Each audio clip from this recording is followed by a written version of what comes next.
سامنے چھت سے ایک لڑکی کی لاش لٹکی ہوئی تھی، اس کے گلے میں ایک پھانسی کا پھندا تھا، اس کا لباس بالکل کسی شہزادی جیسا تھا۔ اچانک اس لڑکی کے ہونٹ ہلے اور وہ بولی، تم لوگوں نے میری آرام گاہ میں قدم رکھا ہے تو اب یہی جگہ تمہاری بھی آرام گاہ بنے گی۔ وہ چاروں خوف کے مارے چیختے چلاتے وہاں سے بھاگے۔ وہ سیدھا قلعے کے دروازے تک پہنچے لیکن وہ دروازہ نہ کھلا۔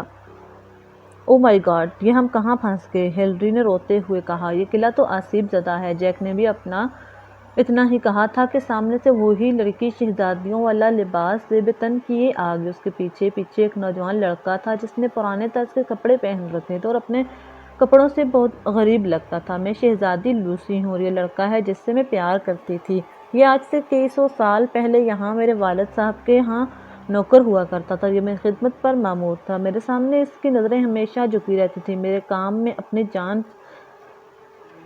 میرے ہر کام کا اپنی جان سے زیادہ خیال رکھتا تھا۔ میں اس کی معصومیت اور خدمت گزاری سے متاثر ہوئی اور اس طرح مجھے اس سے پیار ہو گیا۔ یعنی ہم دونوں ایک دوسرے کو چاہنے لگے۔ میرے والد کو یہ برداشت نہ ہوا کہ ان کی بیٹی جو کہ ایک شہزادی ہے کام سے نوکر سے شادی کرنے چلی ہے۔ انہوں نے اس بیچارے کو موت کی سزا سنا دی اور اس کا سر قلم کروا دیا۔ اس کے مرنے کے بعد اس کے غم میں میں نے خود کو پھانسی پہ لٹکا لیا کیونکہ اس کے بغیر جینے کا تصور بھی نہیں کر سکتی تھی۔ تم لوگ بھاگنے کی کوشش کر کے دیکھ سکتے ہو لیکن سچ تو یہ ہے کہ تم لوگ یہاں سے بچ کر نکل نہیں سکو گے۔ اس لڑکی نے اپنا تعارف کروایا۔ وہ سب بڑے غور سے اس کی باتیں سن رہے تھے۔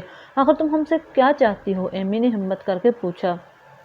لوسی نے زوردار قہقہ لگایا، پھر بولی، تمہاری جان، تمہاری زندگی، میں تم لوگوں کو برباد کر دوں گی۔ دوستو، یہاں سے بھاگو، کوئی راستہ ڈھونڈو یہاں سے نکلنے کا، براؤن نے چیخ کر کہا اور سب کو ساتھ لے کر ایک طرف کو بھاگ نکلا کہ اچانک قلعے میں موجود ساری شمعیں بجھ گئیں۔ ارے یہ کیا ہو گیا؟ براؤن نے کہا۔ ہیلری، تم کہاں ہو؟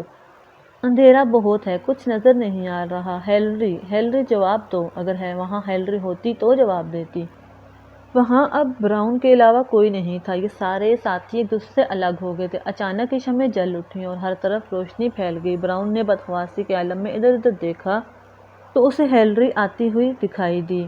وہ سیدھی اس کے پاس آئی اور بولی، براؤن چلیں، ہمیں یہاں سے نکلنے کا راستہ مل گیا ہے۔ وہ خوشی سے چہکتے ہوئے بول رہی تھی۔ پھر اس نے براؤن کا ہاتھ تھاما اور اس کو ایک طرف کھینچتی ہوئی لے گئی۔ وہ راستہ براؤن کو جانا پہچانا سا لگ رہا تھا۔ ہیلری اسی راہداری میں آ کر ٹھہر گئی، پھر بولی، میری آنکھوں میں دیکھو براؤن اور بتاؤ تمہیں کیا نظر آ رہا ہے؟ اپنا انجام، براؤن نے کھوئے ہوئے لہجے میں کہا۔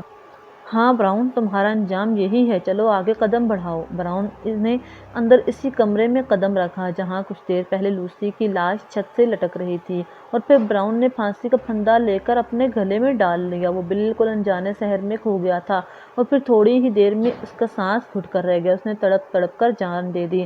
ہیلری کا وجود اچانک لوسی کے وجود میں تبدیل ہو گیا۔ وہ مسکرا کر بولی، یہی تمہاری آخری آرام گاہ ہے براؤن۔ دوسری طرف اندھیرے میں ہیلری بھاگ رہی تھی۔ براؤن، ایمی، جیک، کہاں ہو تم لوگ؟ میری بات کا جواب کیوں نہیں دیتے؟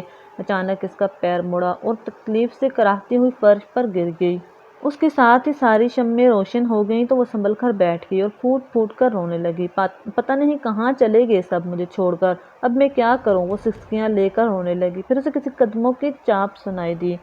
اس نے سامنے نظر اٹھا کر دیکھا تو ایمی دوڑتی ہوئی چلی آ رہی تھی۔ اس کے لبوں پر مسکراہٹ تھی۔ ہیلری، تم کہاں رہ گئی تھی؟ ہم کب سے تمہیں ڈھونڈ رہے ہیں اور خوشی کی بات یہ ہے کہ ہمیں یہاں سے نکلنے کا راستہ مل گیا ہے۔ چلو یہاں سے چلیں۔ ایمی نے اتنا کہہ کر ہیلری کا ہاتھ تھاما اور اسے کھڑا کیا۔ ہیلری کے پیر میں چوٹ آئی تھی اس لیے وہ لڑکھڑا کر چل رہی تھی۔ ایمی اسے لے کر اسی راہداری میں آ گئی۔ یہ کیا ایمی، یہ تو وہی جگہ ہے، ہیلری نے حیرت سے پوچھا۔ ہاں یہ وہی جگہ ہے، یہ تمہاری آخری آرام گاہ ہے، تمہاری آخری آرام گاہ، ایمی نے جواب دیا۔ یہ تم کیسی باتیں کر رہی ہو ایمی، تمہیں کیا ہو گیا ہے؟ ہیلری نے ہکلاتے ہوئے بولی۔ میری آنکھوں میں دیکھو، کیا نظر آ رہا ہے؟ ہیلری نے اس کی آنکھوں میں جھانک کر دیکھا اور پھر بولی، مجھے اپنا انجام نظر آ رہا ہے۔ اس کے ساتھ ہی وہ آگے بڑھی اور کمرے میں داخل ہو گئی۔ آگے بڑھو ہیلری، یہی تمہاری منزل، ایمی نے کہا۔ ہیلری نے آگے بڑھ کر سامنے دیکھا تو براؤن پھانسی پر لٹکا ہوا تھا۔ اس نے بھی اپنے گلے میں پھانسی کا پھندا ڈالا اور ہمیشہ ہمیشہ کے لیے آنکھیں بند کر لیں۔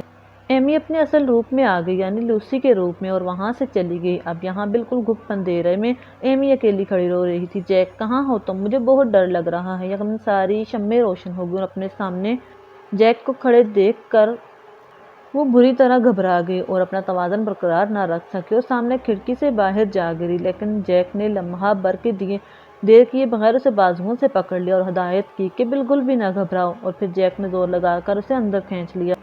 بڑی دیر تک ایمی اپنی سانس بحال کرتی رہی، پھر جیک کے گلے لگ کر پھوٹ پھوٹ کر رونے لگی۔ بس ایمی رو مت، ہمیں باہر جانے کا راستہ مل گیا ہے، چلو یہاں سے چلتے ہیں، جیک نے بڑے پیار سے اس کا چہرہ اپنے ہاتھوں میں لے کر کہا۔ او شکر ہے جیک کہ باہر کا راستہ مل گیا، ورنہ مجھے تو لگا تھا کہ بس آج یہیں مر جاؤں گی، ایمی اپنے آنسو پوچھتے ہوئے بولی۔ آ جاؤ، اس طرف ہے باہر کا راستہ، جیک نے کہا اور اسے اپنے ساتھ لے کر چل دیا۔ تھوڑی دور چلنے کے بعد ایمی ٹھٹک کر رک گئی۔ یہ کیا جیک، یہ تو وہی راہداری ہے، تم مجھے یہاں کیوں لے آئے؟ وہ گھبرا کر بولی۔ اسی لیے کہ یہی تمہاری منزل ہے، یہ تمہاری اصل جگہ ہے۔ میری آنکھوں میں غور سے دیکھو اور پھر بتاؤ کہ تمہیں کیا نظر آ رہا ہے، جیک نے سرد لہجے میں کہا۔ ایمی نے ڈرتے ڈرتے اس کی آنکھوں میں دیکھا، پھر سحرزدہ لہجے میں بولی، مجھے اپنا انجام نظر آ رہا ہے، مجھے اپنی منزل نظر آ رہی ہے۔ تو پھر بڑھو آگے اور اپنی منزل کو پالو۔ ایمی آہستہ آہستہ چلتے اس کمرے میں داخل ہوئی اور اس نے بھی براؤن اور ہیلری کے طرح اپنے گلے میں پھانسی کا پھندا ڈال لیا۔ کچھ دیر تک تو وہ تڑپی، لیکن پھر بالکل جیسے پرسکون نیند سو گئی۔ لوسی نے ایک بار پھر اپنی شکل بدلی اور وہاں سے ہٹ گئی۔ دوسری طرف جیک اندھیرے میں اپنے دوستوں کو آوازیں دے رہا تھا۔ ایمی تم کہاں ہو؟ ایمی تم کہاں ہو؟ براؤن، ہیلری، کوئی تو جواب دو۔ وہ تھک ہار کر زمین پر بیٹھ گیا۔ اس کے بیٹھتے ہی تمام شمعیں روشن ہو گئیں اور اس نے دیکھا کہ سامنے سے اس کے تینوں دوست ہنستے مسکراتے آ رہے تھے۔ جیک مائی ڈیئر، تم کہاں رہ گئے تھے؟ ایمی نے اس کے گلے میں باہیں ڈال دی۔ ہم لوگ تمہیں کب سے ڈھونڈ رہے ہیں، براؤن نے کہا۔ پتہ ہے، ہمیں یہاں سے باہر نکلنے کا راستہ مل گیا ہے، ہیلری بولی۔ چلو پھر چلتے ہیں، جیک نے خوشی سے کہا اور چاروں دوست چل دیے۔ ایمی، ہیلری اور براؤن اور جیک کو لے کر اسی راہداری میں آگے۔ ارے یہ کیا ہے، تم لوگ مجھے کہاں لے آئے؟ جیک نے ڈرتے ہوئے پوچھا، کیونکہ اب ان کے دوستوں کے چہروں پر کرختگی نظر آ رہی تھی۔ یہ ہماری آخری آرام گاہ ہے، میری آنکھوں میں دیکھو جیک اور بتاؤ کہ تمہیں کیا نظر آ رہا ہے، ایمی نے کہا۔ تو جیک نے ڈرتے ڈرتے اس کی آنکھوں میں دیکھا، پھر بولا، مجھے اپنی منزل اور اپنا انجام نظر آ رہا ہے، اور پھر وہ کمرے میں داخل ہوا۔ اس کے سارے دوست چھت سے لٹکے ہوئے تھے۔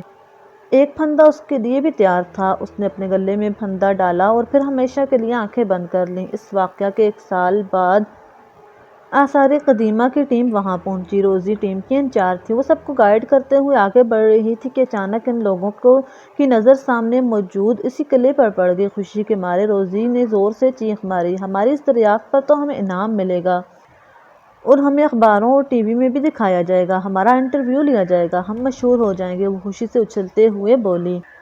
تو پھر دیر کیسی، چلو آگے بڑھتے ہیں، اس کے ایک ساتھی نے کہا، اور وہ سب قلعے کی طرف بڑھتے چلے گئے۔ قلعے کا دروازہ کھلا ہوا تھا، ان سب کی خوشی کی انتہا نہ رہی۔ وہ لوگ خوشی خوشی اندر داخل ہوئے، پھر سب مل کر اسی راہداری کی طرف آگئے۔ اس کمرے کا دروازہ کھلا ہوا تھا۔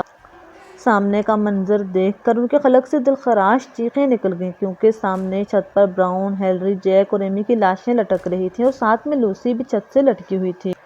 وہ پیچھے کو ہٹنے ہی والے تھے کہ لوسی کے ہونٹ ہلے اور بولی، روزی، اب تم یہاں آ ہی گئی ہو تو یہی جگہ تمہاری اور تمہارے ساتھیوں کی آخری آرام گاہ بنے گی، تمہیں بھی تمہاری آخری آرام گاہ مبارک ہو۔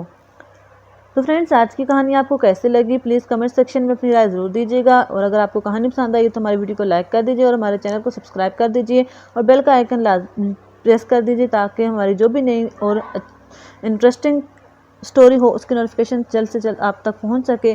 اللہ حافظ۔